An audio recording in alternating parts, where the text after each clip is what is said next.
Estamos aqui na Fazenda Santana com Janaína Botelho, que é uma historiadora aqui da história da região e que desenvolve um trabalho muito importante aqui para toda a região, não só para Friburgo, da TV Luau TV, Uhum. né, com matérias aí sobre as famílias suíças que vieram para cá e muitas outras. Hoje nós estamos aqui na Fazenda Santana à espera do Martin Nicolan, que foi um precursor, pode-se dizer, né, Janaína? Exatamente. Assim, em relação à pesquisa, para trazer a história da colonização suíça para nós e hoje, né? Estamos comemorando hoje 200 anos da chegada do navio Camillus, que Uhum. trouxe a família Monerá e Lutherbach. Olha que coincidência, Hoje, hein? 8 de fevereiro, O né? universo conspira, né? Eu falei isso com o Renato. Mas, Janaína, obrigado, né, por Uhum. você estar, né, cedendo um pouco do seu Não, imagina. conhecimento aqui para gente. E gostaria primeiro, né, uma vez que a gente está esperando aqui o Martin Nicolan, qual o motivo da vinda dele aqui para a região e em especial hoje aqui em Santana? O Martin veio para o lançamento do livro Teia Serrana 2, né? Novos temas, novas abordagens. 2 porque tem o Teia Serrana 1, né? Que é uma série de artigos de historiadores de Friburgo, né? E o Teia Serrana 2 eu estou participando. Eu escrevi um capítulo sobre as terras frias, que é sobre o terceiro distrito lá de Friburgo, que ficou à margem da economia cafeeira. Então tem uma história interessante, né, por conta da altitude das terras, que não é própria ao cultivo do café. Mas então ele veio especificamente para o lançamento porque esse livro, assim como o outro, teve o apoio financeiro da Associação Nova Friburgo Fribur, Hum, né? Por isso que ele veio para o é. lançamento. E vão dizer, né? De repente, o nome Martin Nicolan é de conhecimento de muitas pessoas, principalmente aquelas que estão ligadas à história, né? Os curiosos em relação à história de Friburgo e da região. Mas, né, pediria para você falar um pouco da importância do Martin Nicolan justamente nesse resgate cultural feito por ele, né, desde os anos 60, 1960, 1970. Então, né, um pouco do que a importância do Martin Nicolan É. na história, no resgate dessa história. Até então, o que a gente sabia da história de Friburgo era um pouco através de memorialistas, vamos colocar assim, né? Você tinha alguns livros escritos sobre Nova Friburgo. Eu não sei dizer com relação à história regional, mas eu estou falando especificamente de Friburgo, era o que a gente tinha. E Martin Nicolan, através de sua tese de doutorado, ele trouxe não só um livro de história, mas com um livro de história com caráter científico também, né? Porque, como foi resultado da tese dele de doutorado, o livro dele, A Gênese de Nova Friburgo, é um livro com bastante consistência, com um trabalho árduo de pesquisa, né, sobre a questão da vinda dos suíços para Nova Friburgo. Aliás, para Cantagalo, né? É Cantagalo, que depois foi É, desmembrado Nova isso. Friburgo. Eles vieram para Cantagalo e aí houve esse desmembramento O para Morro Queimado. houve o desmembramento de várias fazendas, Marias, né, como se dizia à época, para abrigar esse distrito colonial. Quer dizer, então vieram para Cantagalo, porque Cantagalo já começava, né, a despontar na economia cafeeira. Eu tenho a impressão escolheram a parte mais serrana, né, mais Aham. fria de Cantagalo, né? Escolheram a parte mais fria para brigar para não haver esse problema de aclimatação, Aham. né? E Melhor escolher adaptarem a região. escolher essa região um pouco mais alta, né, mais serrana de Cantagalo e fizeram desmembramento de algumas terras, abrangendo algumas fazendas importantes e tal, e com isso criaram o distrito de Nova Friburgo. E aí o Martin Nicolan trouxe uma identidade, quem foram esses suíços, quais foram as famílias, né?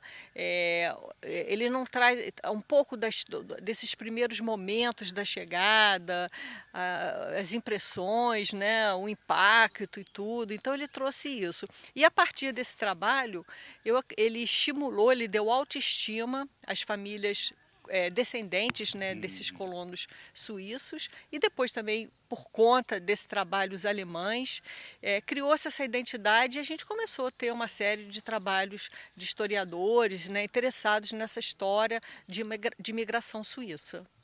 É porque é aquele negócio que a gente sempre frisa, né?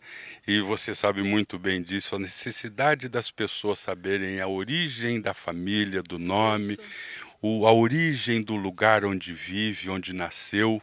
É. E parece que havia assim muitas pessoas com o sobrenome suíço, mas alguns parece que não sabiam, né? Até se era alemão ou se era A gente faz suíço. confusão por conta da parte alemã da Suíça, né? Que a Suíça tem a parte alemã, um pouquinho italiana e a francesa, né? Francofonia, né? Que fala o francês. Agora, o que eu acho assim, eu assim me ressinto muito dos historiadores de Friburgo é negligenciarem essa história regional, esquecerem dessa região aqui, porque foi essa região que trouxe riqueza para Nova Friburgo. Nova Friburgo não era nada, nós éramos um lugar de passagem das tropas de mula, né, do café, que vinha da região de Cantagalo, e onde os suíços e os alemães, de fato, encontraram a riqueza foi aqui nessa região, né? A gente se surpreende que no final do século XIX, as famílias descendentes de colonos ou imigrantes suíços adquiriram as fazendas dos barões do café, né? A gente vê a família Monerá adquirindo a São Clemente, que era do Francisco Clemente Pinto, essa fazenda que a gente está aqui agora, né? Do segundo barão de Cantagalo, foi adquirida, eu não sei se foi por um Monerá, depois um Lutherbach, depois voltou hoje Foi por um Monerá Lutherbach, porque já... se mistura. Então, eu poderia despontar colocar muitas outras, mas se você sai hoje aqui por Cantagalo, você só vê, todas as fazendas que eu visito, você só vê da Flon, né, São Sebastião do Alto, você vê Vermelinger em Duas Barras, né? Você vê somente essas famílias que foram para essa região. Então, foi aqui onde a imigração deu certo. Porque até quando eles vieram da Suíça, né, até naquela de fugirem da fome, né, de repente correndo o risco de morrerem por lá, de fome mesmo, né? De repente, quando chegaram aqui, eles tinham o principal, que era a vontade de trabalhar, né? Porque não era uma certa elite que estava vindo da Suíça, eram trabalhadores rurais, né? Agricultores, pecuaristas, tal. Tanto é que os Monerás, né? O François Xavier, né? Diz que quando ele começou, no caso, com a fazenda Rancharia, aqui em Monerá, ele de tanto trabalhar para começar ali a lavoura de café, o pasto para o gado, porque a primeira fonte mesmo econômica da família foi a tropa de burros, né? Mas isso já demonstrava uma certa riqueza da família, você ter uma tropa, né? O fato de você ter tropa já significa que você já teve uma ascensão econômica, né? E você deu um exemplo assim que eu acho clássico, que é a família Monerá, né? A família Monerá e a família Lutherbach também, e Lengruber, já na primeira geração, eles já são proprietários de terras, né? E aí você falou, já são tropeiros, isso já demonstra, porque a tropa, você tem que comprar animais, você tem todo aqueles acessórios, né? Antigamente não era cesta, eram bruacas, né?